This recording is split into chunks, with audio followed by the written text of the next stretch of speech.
किसान भाई और नमस्कार।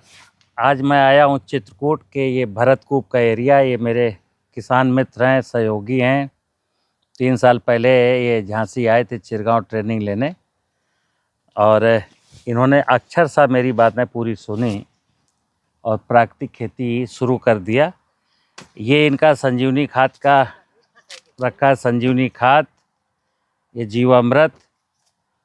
और अभी मैं इनकी फसल दिखाता हूँ। ये तो अरहर आपके सामने है ही है, कितना बड़ा बड़ा पेड़ है अरहर का। और अब मैं आपको सरसों दिखाने चल रहा हूँ। ज़रा देखिएगा कि लोग यकीन नहीं मानते हैं, ये पिछले 3 साल से बिना रसायन के, बिना पेस्टिसाइड के खेती कर रहे हैं। कई देश के किसान कहते हैं, शशांक साहब आपका कोई ऐसा किसान ढूंढ के लाओ जिसके खेत का वीडियो बनाओ, जिसको दिखाओ। तो आज समय मिल गया तो इनके पास मैं आया हूँ। तो चलिए आपको इनको सरसों दिखाता हूँ। देखना कितना बिगरस पौधा है, कितना बिगरस पौधा है। देखिए, मैंने कहा कि ये नथू जी हैं और भरतकूप चित्रकूट के रहने वाले हैं। आज मैं इनके खेत पे खड़ा हूँ, दिखाना ये चाहता हूँ। ये सरसों देखिए, लोग यकीन नहीं करेंगे कि बिना फर्टिलाइज़र के और बिना पेस्टिसाइड के इसके पत्ते को देखिए, कितना बिगरस पत्ते हैं इसके।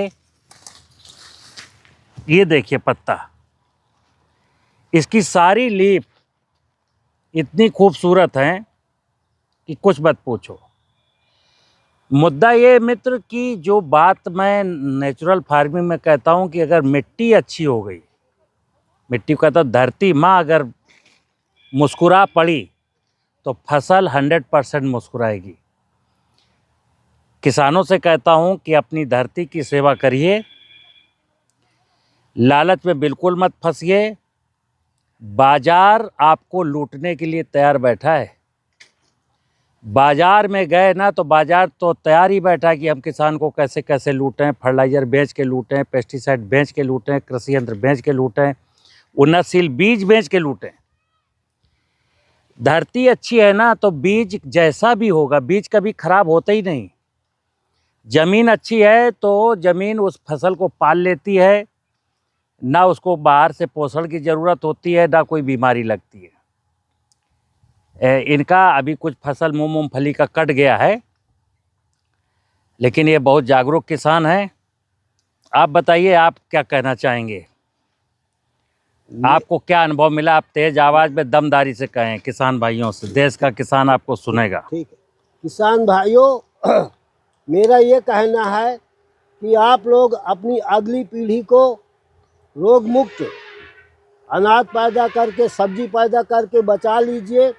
अगर जीवामृत बनाने की ज़रूरत पड़े तो मुझे बताइए, मैं चल के बना दूंगा।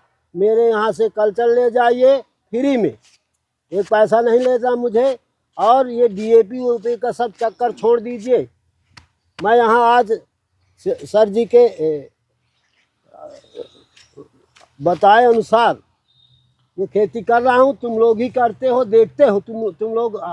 मैं तुम लोगों को बताता हूँ, तुम करते हो तो अन्य लोगों को भी बताइए, किसानों को, तो उनकी आय बढ़े, खर्च कम हो जाएगा, डीएपी बच जाएगी, यूरिया बच जाएगी। इसमें एक भी यूरिया नहीं पड़ी, बोलिए किसी ने डाला हो? नहीं पड़ी। एक भी यूरिया नहीं, एक भी डीएपी नहीं, एक भी दवा नहीं। लाइन लागो 3 बजे 2 बजे। तो सबसे मेरा यही अनुरोध है कि आप लोग जो है अपने खेती का खर्च कम कर दीजिए तो आय बढ़ जाएगी और स्वास्थ्य निरोगी आगे हमारी संतानें रहें। ठीक है, धन्यवाद मित्र। आप समझिए, आप बहुत बड़ा संदेश है। मैं अक्सर कहता हूँ कि हम इस धरती के अंतिम व्यक्ति नहीं है। मेरे मरने के बाद मेरी आने वाली अनंत पीढ़ियों को यहाँ जीवन यापन करना, और जीवन यापन के लिए प्रकृति का वैभव अगर सजा रहेगा तो बच्चे भी आनंद के साथ खेती करेंगे, अच्छा जीवन जिएंगे। आज पेस्टिसाइड और फर्टिलाइज़र का प्रभाव ये है कि 18 साल 20 साल के बच्चों को हार्ट अटैक हो रहा है, 30 साल की उम्र में लोग कैंसर से मर रहे हैं।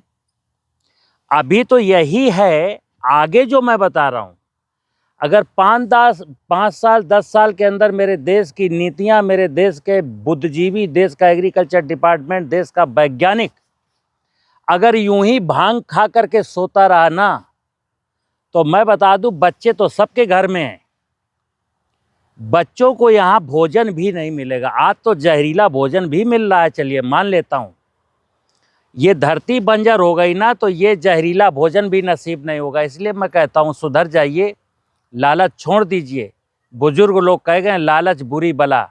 लालच में जब से इंसान फंसा, तब से इंसान संकट में आया। मुझे उम्मीद है आप इनकी बात को समझेंगे, इनकी भावनाओं को समझेंगे।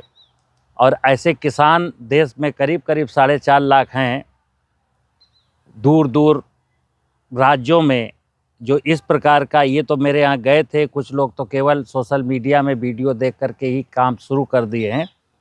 जिसको धरती से मोहब्बत है, जिसको आने वाली पीढ़ियों से मोहब्बत है, वो चेतेगा। और जिसने कसम खाई है कि हम तो डूबे हैं सनम, तुमको भी ले डूबेंगे, तो उनका भगवान ही मालिक है। नमस्कार।